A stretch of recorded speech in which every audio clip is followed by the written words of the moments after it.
सभी समाजवादी साथियों को नमस्कार और सभी बहुजन साथियों को जय भीम। मित्रों, आज हमको अपने ही भारत देश में तमिलनाडु जैसे राज्य से कुछ सीखना चाहिए। और सबसे पहले तो मित्रों, हमारे YouTube चैनल समाजवादी क्रांति को सब्सक्राइब कर लें, जिससे हमारी आवाज़, जन जन की आवाज़, बहुजन समाज की आवाज़ लोगों तक पहुंचती रहे। मित्रों, जो ओबीसी एससी एसटी के लोग तमिलनाडु में हैं, वो आज सत्ता में। ऐसा क्यों? क्योंकि वहाँ पेरियार जी का सांस्कृतिक यानी सामाजिक आंदोलन चला है, जिसका परिणाम यह है कि ओबीसी को 50% और एससी को 18% आरक्षण है। वे ना तो सुप्रीम कोर्ट से डरते हैं और ना केंद्र से। क्यों नहीं डरते हैं? वहां की सरकार स्वतंत्र रूप से ओबीसी का जाति जनगणना चालू कर दिया है और बाकी राज्यों के शूद्र सिर्फ उनके नेता सीबीआई, पुलिस और मुकदमे और जेल से डरते रहते हैं। इसलिए राजनीति का कीड़ा निकालकर सांस्कृतिक आंदोलन चलाएं। राजनीतिक जमीन, राजनीति आपका अधिकार अपने आप आपको तैयार मिलेगा।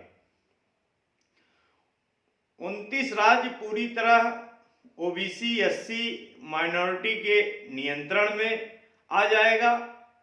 बस थोड़ी सी तकलीफ आपको उठानी पड़ेगी कि ये जो हमारा समाज धर्म की चादर ओढ़े हुए है, उसको कुछ समय के लिए फेंकना होगा।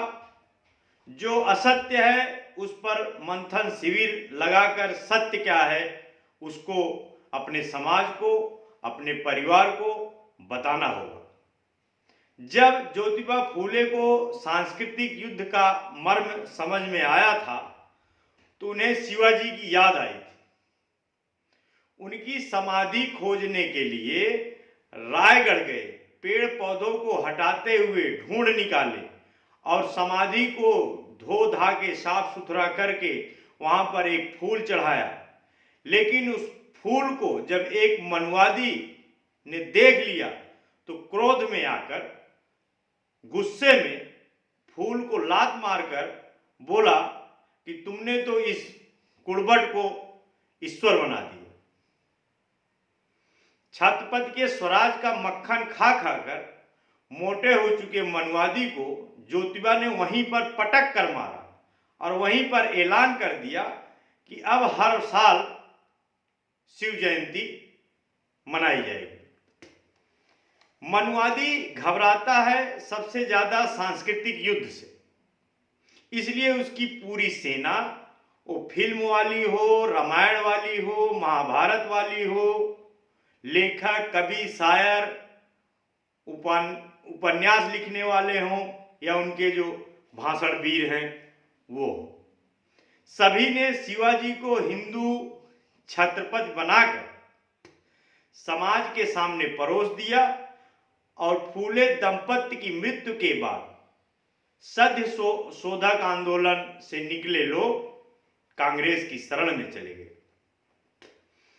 तमिलनाडु के लोगों ने पेरियार की सांस्कृतिक विरासत को संभाल कर रखा, तो वे आज भी उसका फल खा रहे हैं, सत्ता का आनंद ले रहे हैं और अपना अधिकार उन्होंने खुद को सुरक्षित कर रखा। इसलिए विषमता यानी मनुवाद के खिलाफ जितने लोग भी संघर्ष करते करते मर गए हैं, परिवार के साथ जाकर उनकी समाधि पर फूल की जगह एक मोमबत्ती जरूर जलाया करें। ये हमारा आपसे निवेदन है। मनुवाद इतनी खतरनाक विचारधारा है कि पूरे दुनिया में ऐसी विचारधारा के लोग, ऐसी विचारधारा आपको मिलेगी नहीं। इतनी बुरी विचारधारा है कि हम आपको समझा नहीं सकते। 16 नवंबर 1992 को मंडल कमीशन लागू हुआ और 6 दिसंबर के दिन बाबा साहब का स्मृति दिन यानी एक महीने के अंदर बाबरी मस्जिद गिरा दी गई। मतलब एक तीर से कई काम हो गए। मंडल कमीशन दब गया, ओबीसी के उभरते हुए नेतृत्व को कुचल दिया गया और बाबा साहब को भी लोग ठीक से जान ना पाए। तो ये तीन काम एक साथ हो गए। जाति का जहर सभी शूद्रों के दिमाग में बहुत बुरी तरह से घुसेड़ दिया गया है। जो गुलामगिरी जाति का विनाश बुद्ध और उनका धम्म किताब पढ़ने में ही आपको समझ में आ जाएगा। जो कांवड़ ढोने पर हेलीकॉप्टर से फूल बरसा रहे हैं वो शुद्ध समाज को अच्छी यूनिवर्सिटी, हॉस्पिटल तो छोड़िए, उनकी जमीन, खेत खलिहान पर भी नजर गड़ाए हुए। तो मित्रों, आप सबसे हमारे YouTube चैनल समाजवादी क्रांति की तरफ से, हमारी तरफ से एक आग्रह है, निवेदन है कि 26 जनवरी को संविधान के आगे ज्ञान का प्रतीक मोमबत्ती जलाकर संविधान के प्रति शाम को 8 बजे शपथ लें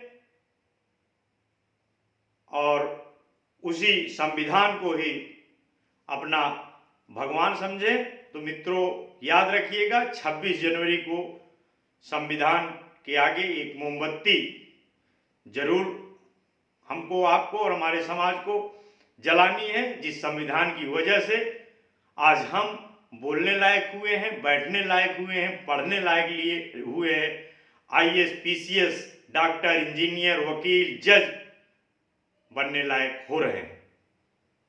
इनकी मनवादी विचारधारा से दूर हटना है। तो ये सब चीज़ों पर आपको विचार करना होगा। तो एक बार पुनः निवेदन करूंगा, 26 जनवरी को संविधान के आगे एक मोमबत्ती जरूर जलाएं। जय भीम, जय भारत, जय समाजवाद, जय संविधान, जय मूल निवासी। नमस्कार।